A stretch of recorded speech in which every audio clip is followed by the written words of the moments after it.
back again for another episode of KYB or Know Your Builder.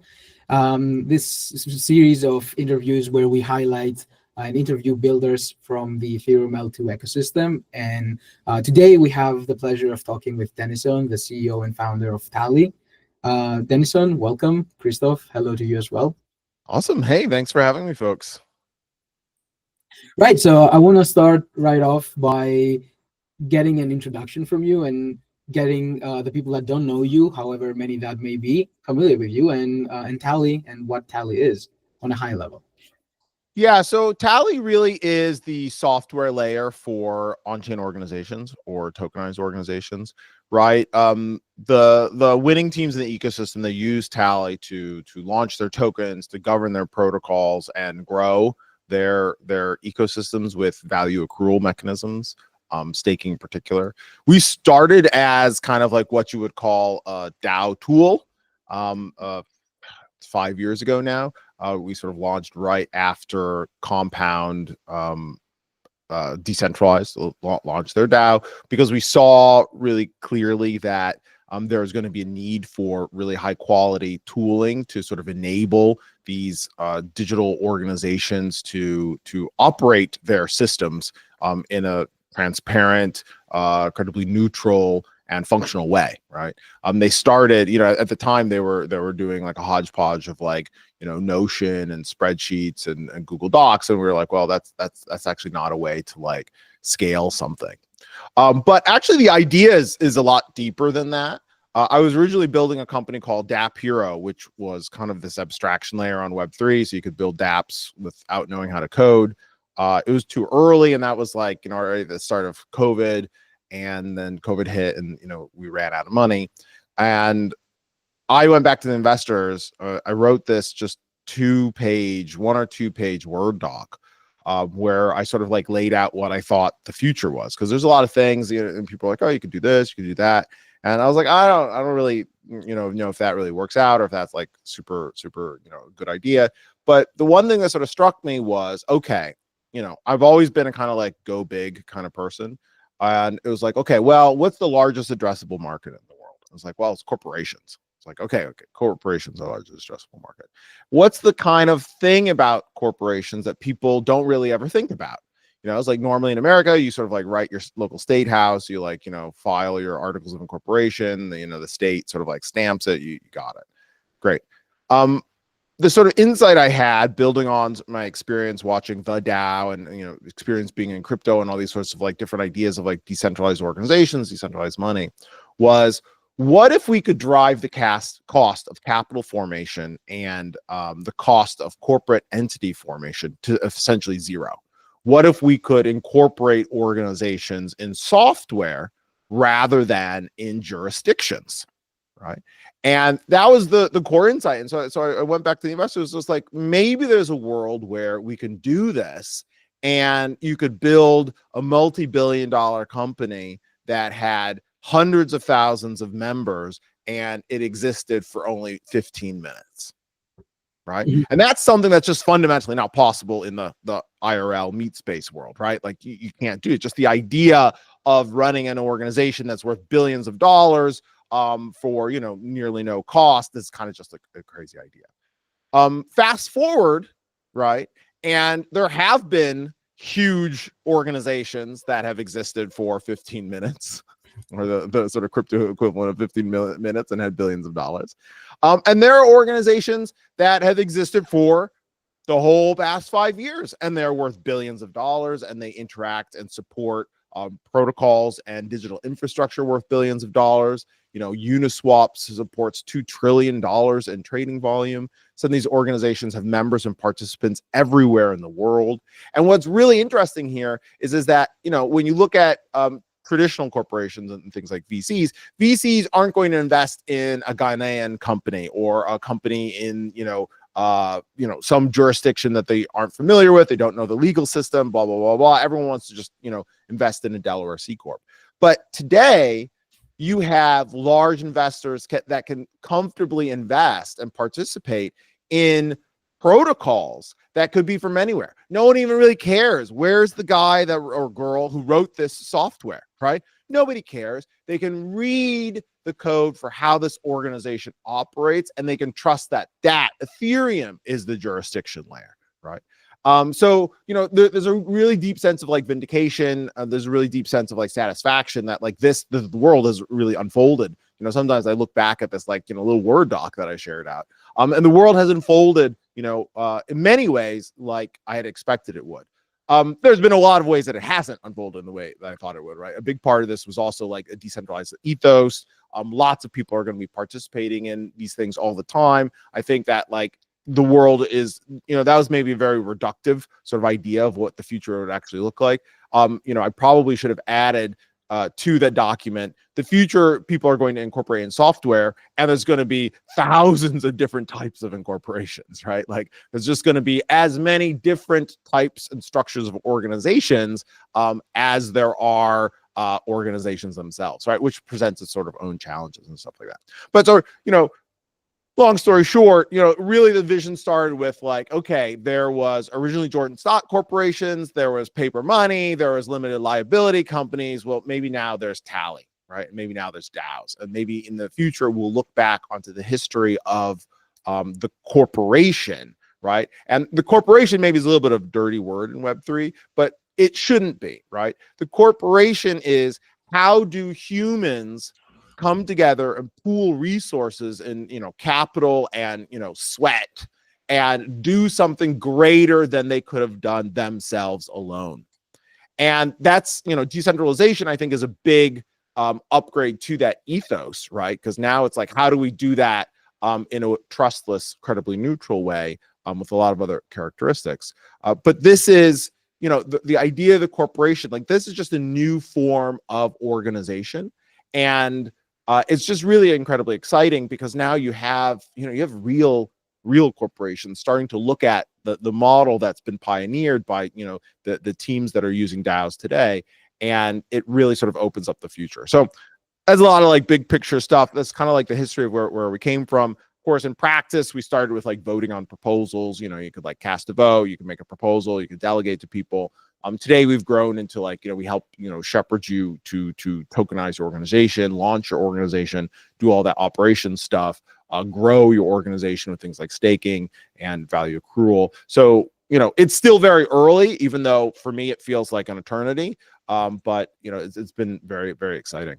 Yeah, but I wanted to ask on the very practical thing, like you gave us kind of like more the bigger picture, I would say, and idea behind Tally, but how, in my mind, if I were to describe Tally with one sentence description, it would be governance tooling for the time being, at least. I'm not sure what you have in mind and plan for the future, but governance in general, like, is a very niche thing in crypto, right? There's so many things and areas to be in and build in, DeFi being, I think, the most prominent.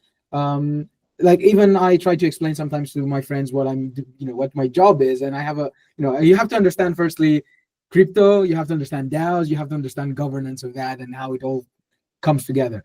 So how did you go, did you get the idea of building a governance tool at heart? Like, well, maybe also to add to it, because we know what DAOs are. We know what you are talking about when you are talking about $1 billion organizations and like 15 minutes organizations. Can you describe some examples? Like what are the things that you see that you work with, and how do they work? Yeah. So I'm gonna first go high level, and then I'm gonna go a little bit of detail. I used to give a talk called Magic Internet Money, which really sort of laid out how this comes to be, and I think sort of sets the foundation for explaining to people, how it is, all of this actually is, right? First of all, money is imaginary, it's fake, right? It's not a real thing. But there's this idea of magic internet money, which was like Bitcoin originally. And if human evolution, human sort of like technological evolution, is really premised on some sort of concept being created, and society somehow coming to take it to accept it as real. And money is a great example, right? Money isn't a real thing, but we've come to accept it as real, and then we can build on it, even though it's an imaginary thing, right? So you start with magic internet money. Okay, it sounds like bullshit in 2009. There were some versions of it before then, but it sounds like crazy. Okay, magic internet money. But when you accept that it's real, suddenly you can have things like a magic internet bank, right? Because it wouldn't make sense to have like, oh, I run a magic internet bank that deals with monopoly money, right? That's not a business. But when you come to believe that magic internet money is real, and then you come to believe that magic internet bank is real, then you can come to believe that magic internet money lending is real. And then you can come to imagine how there's a magic internet financial system where all these magic internet banks are doing magic internet lending with magic internet money. And then on the very top of it, you can imagine, well, there should be software to help operate this magic internet thing, right?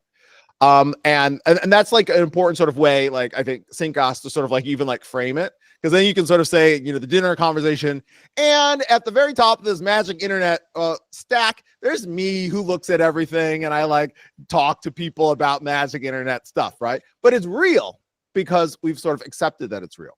And there's a lot of interesting like examples of this actually in the ecosystem today. I think Uniswap is probably, you know, one of the greatest examples. You've got magic internet money and you want to trade your magic internet money for somebody else's other kind of magic internet money. So you want to trade your imaginary thing. I have 100 imaginary Z's and I want 1,000 imaginary B's. Well, before Uniswap, it's very hard to do it because it's not real.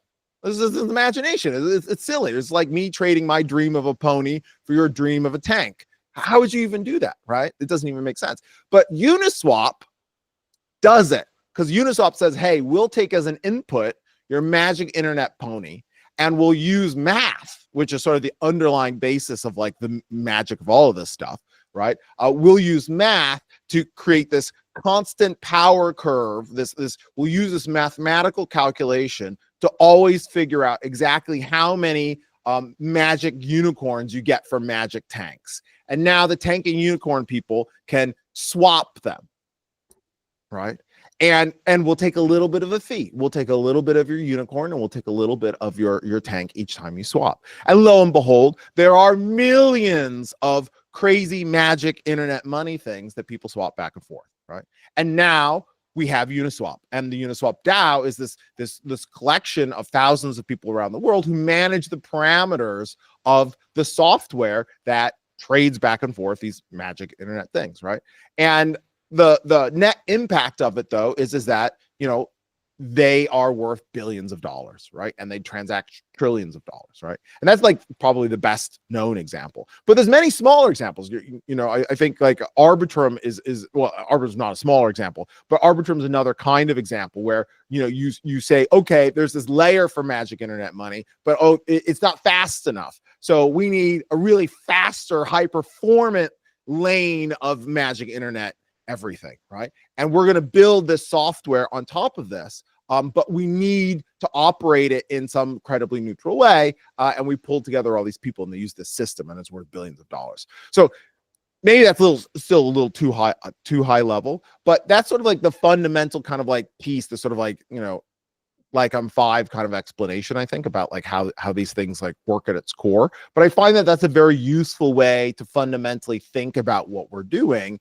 because it allows us to like expand these kind of like primitives and build really incredible things. Like you look at Aave, and you know, you can use their magic internet token Aave to as part of the insurance fund in case somebody comes and steals other people's magic internet money. Well, these people are being paid for providing their magic internet money to cover the losses over here, right? So it's really kind of like, you know, it's like a kind of funny way of thinking about it, but actually it starts to really build up in your mind all the things that's possible to do. And also, like, I like how you are framing this as there's like magic internet things, but the reality is that like the things that we have in real world, you know, the all the shares, all the even money, like this is also like magic, like real world thingies. So when you say that we are trading like part of the magic unicorn in crypto, this is the same as we would be trading like magic unicorn on paper, but with crypto we at least have credible and solid foundations on how to trade it, instead of having like a piece of paper and the guy that is, you know, trust me, bro, I will make sure that this guy will actually, you know, deliver on their promises. So in crypto, at least it's transparent and solid, right? Yeah, and I think that is a really great way to put it, because I use the term magic internet money stuff to sort of like make light of it. But if you really look at it, the way we're doing it makes a lot more sense, right? Like imagine someone who has no context on blockchain, and you come and talk to them about blockchain and, they think it sounds absolutely crazy. But imagine someone who has no real concept about like, the legal system and the past couple hundred years of using force to, by the government to like enforce legal contracts, and come to them and say, hey, look, man, I'm going to sell you shares in SpaceX. And they're like, what's that? They're like, well, you see this like piece of glass and these numbers on it? Well, these numbers show how much of you own of this organization that you've never been to, that you've never seen, that you've never met anyone who works at. And they take rocks and they put them up in space, and these rocks swirl around really, really fast. And every time somebody like in some part of the world makes a phone call, you'll get paid. The little numbers on your glass screen go up. Love the way you make and actually you make things so sound. I want to refer to that.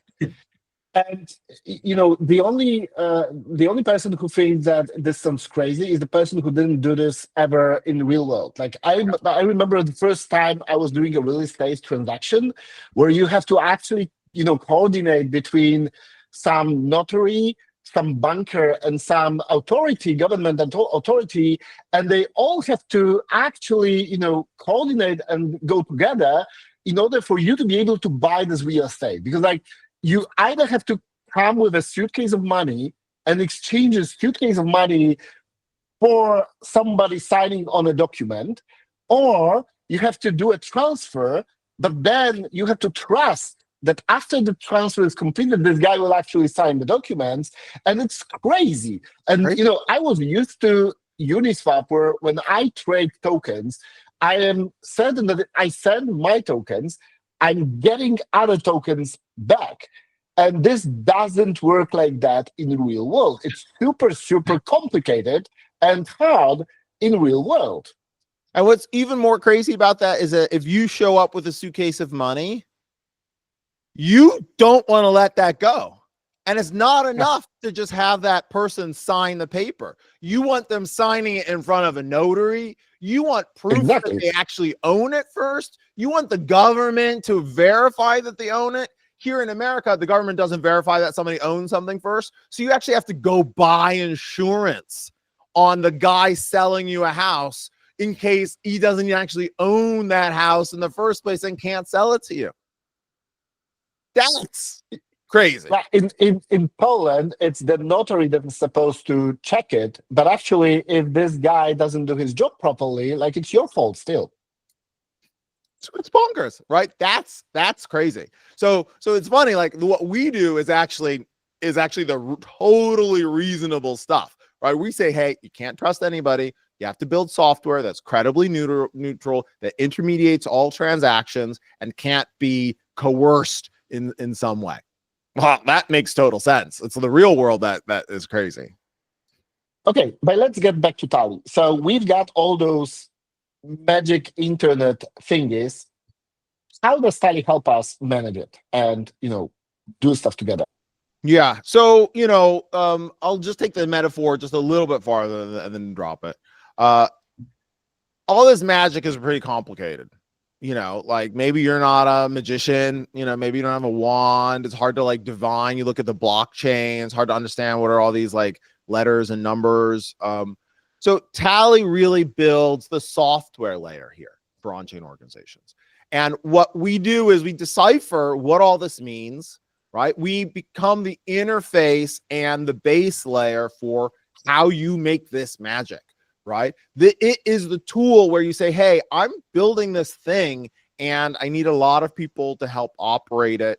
I need a lot of people to participate, to make it safe, to make it credibly neutral so that teams want to build on it. Right? There's a lot of organizations. I think Arbitrum's a really great one, where one of their winning things is that you go on Tally, you see how Arbitrum operates, it's permissionlessly possible for you to join Arbitrum and help operate it. And you as a business can build on top of Arbitrum with certainty that it will function and operate for you the way it will function and operate for you. And that gives you the security and confidence that you can build a business. So Tally becomes that trust layer, the software layer, the operation layer to make these things possible. Because otherwise, without Tally, everyone has to build their own system. And when you build your own system, you can put your foot on the scale a little bit, right? Or you can expose the parts of the system that you are happy with people knowing about, and you can hide the parts of the system that you don't want people to know about, right? There's a recent event with an RWA chain recently where people are building on it, people are really excited about it, and oops, just some Tuesday morning, the whole thing fucking goes to zero. Why? How? Well, who would have known, right? That magic is indecipherable. So Tally is basically the infrastructure for operating these organizations. It's sort of like a Carta meets Stripe meets like SaaS kind of business. Dennison, I think it's time for the demo time. Like, All right. instead of explaining, show us. Yeah, let's see it. All right, so we Like are live yeah, demoing this. So let me also meet your co-host so you can figure out how to do this. By the way, for our listeners and people who watch this, we like Dennison wasn't able to prepare for that. Like, we just surprised him at the beginning that, hey, maybe you will show us Tally. So he will be improvising here. I am definitely improvising. I don't have anything super set up. So I think we're just going to show you today. So this Tally, right? This is our homepage. So, you know, you can see sort of like the teams that we power. We power many of the top leading teams in the ecosystem. We recently passed a really exciting milestone of over $1 billion transferred through the system. We also passed the milestone a little while ago of having over 1 million users. Very exciting. We've onboarded many hundreds of thousands of people through our launch tools. Most recently, Hyperlane has done their launch on Tally. So just wanted to say, sort of jumping in, but I didn't know that L2Beat was featured in the homepage of Tally. Yeah, it is featured over here. Because I never go to this page, like the homepage. I always open like the DAO interface that I want to. Definitely. Yeah. So this is definitely our homepage. We have a nice homepage, right? You can launch tokens with confidence. Obol is one of our clients. We have a really fantastic launch tool. We've done many launches. So, you know, if you've been in any team that has messed up a launch and then subsequently killed your business, you know how risky and dangerous this is. This is something that we are experts in. You know, we have all the tools around governing protocols, right? We have really great proposal creation tools that allow you to do things in a very safe way. You know, people sometimes don't appreciate how dangerous and how like high risk creating a proposal is. You know, you're putting your whole reputation on the line. You're putting the safety of your protocol, of your business on the line. You know, people come and they make these transactions. You know, the most recent one, the high value one, was Uniswap DAO. You know, used Tally to move something like $135 million. And imagine messing that up, right? Like, imagine the stress that goes through your mind of like of creating something like that, right? So we've built these really great secure tools that help you to do that. And, you know, again, people have used these to transfer over $1 billion, right? And that's a real testament to how much people trust this system, but also how much they need a system like this, right? And then our most latest thing, which is really our kind of focus of our most recent raise, is we're really leaning into value accrual.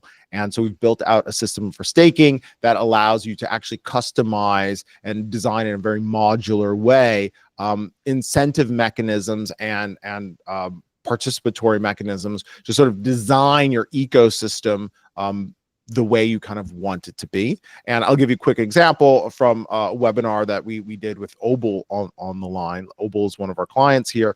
You know, you get Obol and you can stake your Obol, and then down the line there'll be some sort of rewards for having staked your Obol in the system. And this is, they're using at the base level governance staking, where you stake, you pick a delegate, and there's a mechanism that sort of incentivizes the participants in governing Obol to function and operate the system in a positive way.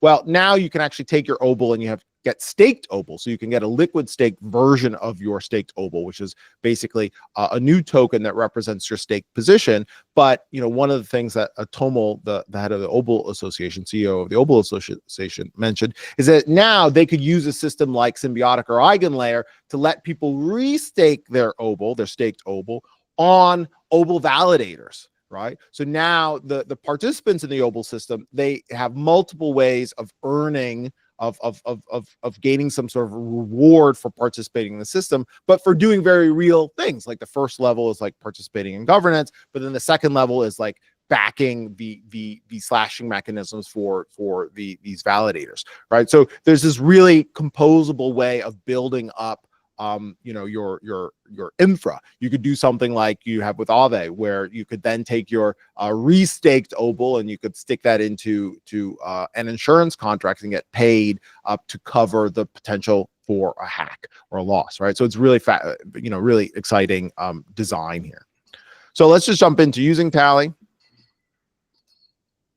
and share this tab instead, right? So here you get to see a list of all the DAOs that are here. You know, there's quite a few that have on-chain proposals, active proposals right now. Uniswap, ENS, Lisk, you may know a bunch of these folks. There are many more. There's many hundreds of organizations. I think maybe around 80 organizations join Tally every month. Obviously, you know, some of the most of them are very small, and there's, you know, a few that are very large. So we'll sort of jump into Uniswap to see what they're doing. So this is what the Uniswap you know, community page looks like. Here you can see basically a bit about them, right? You can see, click through and understand the treasury, the history of proposals, the delegates. These are the participants, right? There's almost 50,000 registered voters. Unfortunately, not that many actually participate these days, especially. But you know, there's a real power law distribution here where a few have a lot, and, you know, not so many have so many. But you can look in and you can see, okay, well, let's check the Bob Uniswap V3 incentives package. So here you can go and you can see, okay, this is kind of like how people have voted. As you can see here, 404 DAO voted to abstain. You know, maybe they helped craft this proposal somehow.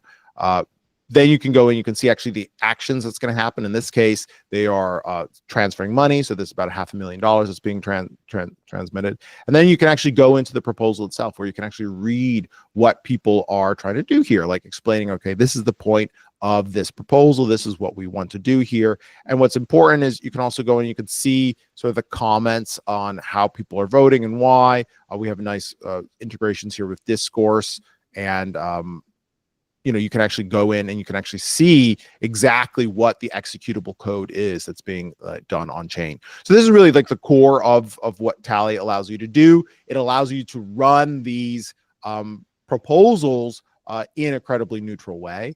And there are a number, you know, if you look at teams like Arbitrum here, they have even more features, right? They have a security council that's elected. So using Tally, you can elect the participants of your security council. That's very important. The security council has some really special administrative features that you know, might otherwise you might not want people to directly have, right? They have the ability to act unilaterally. So to ensure that that stays a decentralized system, these people are actually elected by the community. And Arbitrum is kind of interesting here because they have two kinds of governors here. The infrastructure that we build is very modular. It's the, you know, kind of the most modular system that is available, where you can actually build all these different building blocks to power your organization. So they have constitutional and non-constitutional, and that is actually just a different governor. Those are different smart contracts that have different permissions on the system. So for example, here, this is a really big one. This constitutional proposal adopts Time Boost. And Time Boost is actually a fundamental protocol change in how Arbitrum operates, right? And so people are using Tally here to actually operate their L2, actually operate their system in a way that everyone can see what's going on.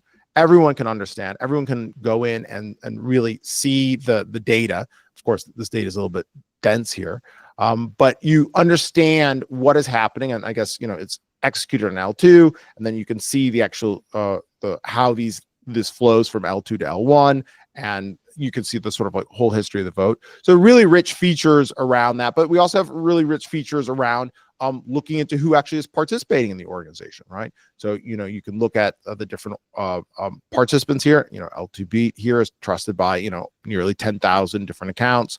We can look into, your like, if we go through, you can see the delegate profile here, see the sort of history of participation.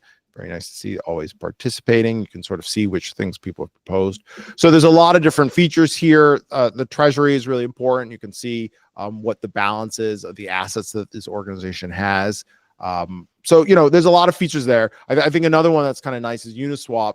They have staking. The staking isn't live. They don't have funds in it yet for Unistaker, but we have like our initial staking tool for Unistaker where you can actually go and you can actually put money into Unistaker. There aren't rewards there yet. We've got a new version of this coming out for some other teams.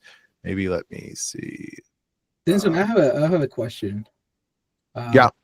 So like, myself and probably some others that will listen to this episode are somewhat familiar already with Tally, but I'm really curious if you're showing Tally to someone that doesn't know about it, what is or that already knows about it but not just goes there and vote or whatever.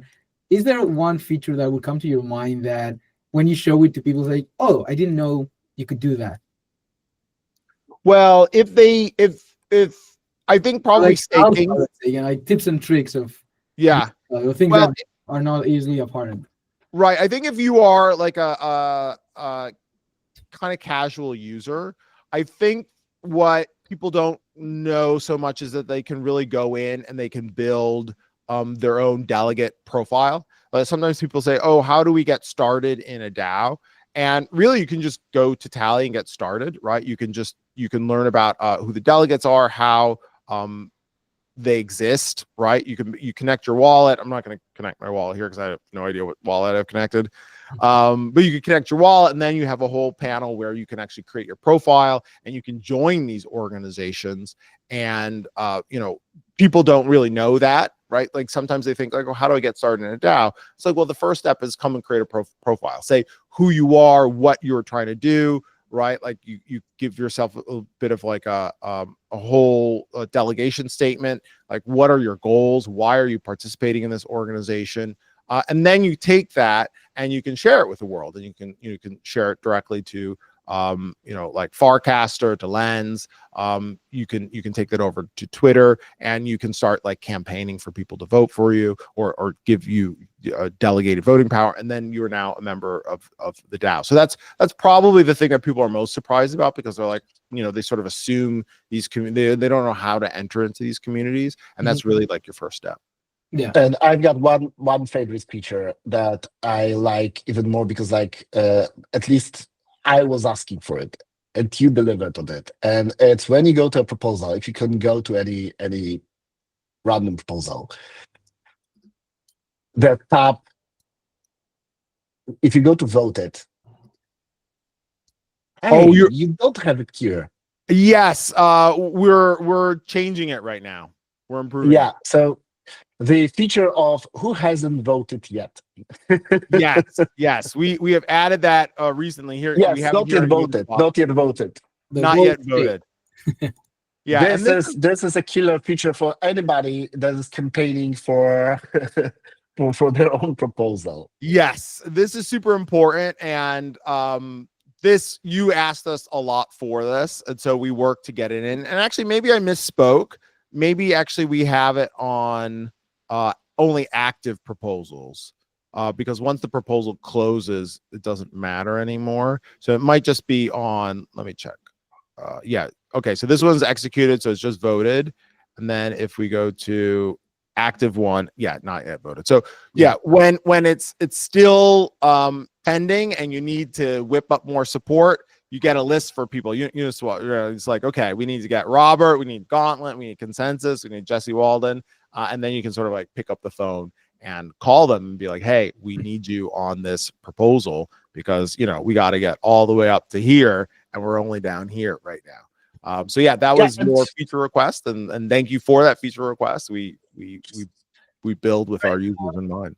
just knowing that we have only 10 more minutes left, giving you hearts up, and like I don't know about Crystal, but I could easily spend the next 2 hours sitting here speaking with you.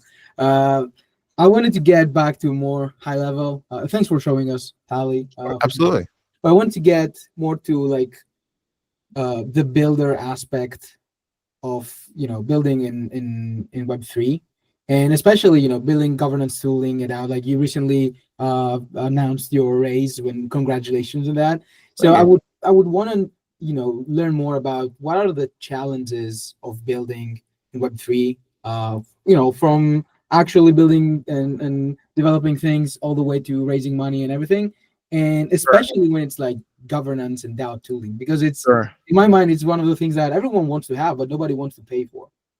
Yeah, I think you hit the nail on the head. Probably the hardest part of building a business here is that everyone wants to have it, nobody wants to pay for it. That's probably the hardest piece, right? Especially when you come to like talk about like try and like charge based on the value.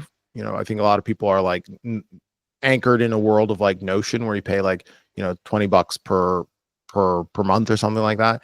And the challenge here is that actually the crypto ecosystem is not that large, right? There are many large valuable organizations in crypto, but not that many, right? This isn't yet a world like we're trying to get it to the crossover place where we're servicing tens of thousands of organizations, but we don't have that world yet, right? So there's definitely a struggle to build viable businesses in crypto, and not just for DAO tools, but just businesses at large in crypto. There have been, I think, historically some mechanics, especially sort of like driving value capture around price speculation, that have made it very difficult for actual businesses to do a good job in the ecosystem, right? People tend to think like, oh, you raise money VC, why should we pay for it then? It's VCs. It's like, well, the VCs are trying to see if there's a business here. Like we're trying to build a business, right? Either you pay for it or the VCs stop, and then it goes away. So those are like ever-present challenges, especially. Not all of the participants in the ecosystem are sophisticated, right? You look at like how much things like lawyers cost, or taxes cost, or salaries cost, and not everyone actually understands that, right? So, maybe you have teammates based in San Francisco and they cost more than teammates based in China. But the point of having like a global ecosystem is not that, well, everyone move to China and we'll just do it there. It's that like we're trying to find the best people everywhere, and you have to be able to pay them, right? Like, and people tend to, there's a lot of things that people over index on sort of like trust or a lack of trust. So speaking about like grants programs, for example, sometimes you have things where grants are locked up. There's some ecosystems where they're like, oh, we'll give you a grant and we'll lock it up. And you look at builders and they're like, well, I still have to pay my rent, right? And your token may be down 90% by the time you actually unlock it, right? Well, what am I supposed to do? So there's a lot of economics in the ecosystem that makes it very difficult, and these challenges face us as well, right? Like I think this is really an opportunity to finally prove like, hey, is there a viable business here? Will these billion-dollar organizations pay the very large amounts of money required to operate them, and operate them in a secure way? That's a TBD question, right? That's a big thing to sort of figure out. But also we have challenges in the regulatory environment, right? Like maybe it seems like things have gotten better thanks to the change of administration in DC, but actually there's just been a huge amount of uncertainty, right? We've had this sort of like shroud of like doom on us, and now that it's lifted, it hasn't yet been lifted with a clear idea of what comes next. So actually a lot of people don't know. And the industry as a whole has kind of frozen up a little bit, I would say, and that people aren't sure, are they still going to do governance? Unfortunately, there's a large portion of folks in the ecosystem that really only did decentralization because they felt like they had to, so that they could launch a token and not go to jail. and now that it's clear or now that it's clear that they're not going to go to jail, well, now they're not going to do decentralization, right? I think you see a lot of the discourse in crypto Twitter today is, people are like, oh, well, your blockchain isn't decentralized, and their blockchain is just like, and does anybody care? And their users would be like, we don't care. And they're like, well, they don't care, so none of us care. So it's just one giant computer in somebody's basement, right? And this is sort of like presenting both challenges and opportunities, both for us, the other participants in the ecosystem, where we don't yet know what it is that is the right thing to build. We're no longer worried about building the wrong thing, but we don't know what the right thing is. And so there's a kind of paralysis that has sort of entered the ecosystem. And you sort of see that in many different ecosystems are now like changing how they operate. But it's this change has already kind of been like announced, but it hasn't like completed. So we're all kind of living a little bit in a twilight moment where, it's not night, but it's not day. And we don't yet know if it's going to be a sunny day or is it going to be a rainy day. So, the ecosystem is kind of in a very strange spot, which makes it hard for builders in general. I think you see that with like maybe a bit of attrition that the crypto space at large has with like, just brain power, especially to things like AI, which have a sort of a clear trajectory at the moment. And you also see it for teams like ourselves where, yes, we've raised, but we have to build a business here, right? We have to sort of like have a world where folks see that like the value you provide is something that is worth paying for, right? And that it's not a sort of like a VC extraction business where it's just like, hey, we just like ride VC funded projects forever, right? So it's a very challenging time, but there's a lot of opportunity here to build really fantastic new primitives and new infrastructure and new products that we're excited about. Dennison, as we need to wrap up in 5 minutes, we know that you have a hard stop. One last question that I need to ask, because like we are crossing each other in all those different ecosystems. We are on the governance side, we are delegates, and you provide this tooling and you try to make our lives easier. But now my question is what can we do apart from money, because like that's not something that we can control single-handedly. But apart from that, what can we do? What can ecosystems and DAOs do to you as a builder to help you out? Like, how can we support you? How can we support builders in this ecosystem and make your lives easier, make your life better? Yeah, I think maybe the number one thing that that would be helpful, just in general, not just for like Tally, but everyone in general, is maybe, there's always kind of like a suspicion of people in the ecosystem when they're building.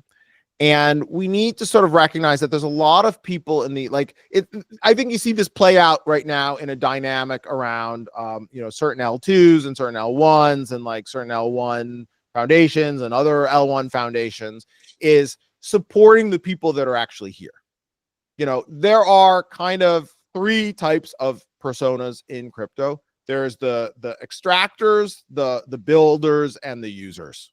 And many of the builders have been here for a long time and they have options, right? Like we could all go build an AI yoga calorie fit tracking app and like raise $1 gazillion and be rich on day 2 in the AI ecosystem.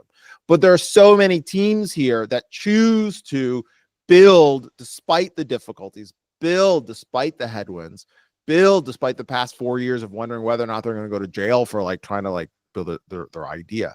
And we need to celebrate the builders in the ecosystem more, because the great sort of existential crisis that I think crypto really is starting to come upon is that builders don't want to deal with the bullshit anymore, right? They don't want to deal with the politics anymore, right? Imagine having a cool idea and something you want to build and like you're just fighting to get attention or fighting to get seen by the thing that you are arguably making more valuable for just being there in the first place. And we see this play out in crypto Twitter every day. People are like, I've been here. Nobody even like says my name out loud. Why am I even trying to do this? Like, I know that like my product X, Y, and Z does X, Y, and Z transactions on your platform. It makes it better, but you don't like call out my name. And this is something that every ecosystem is dealing with a little bit, where the builders are actually the lowest on the list.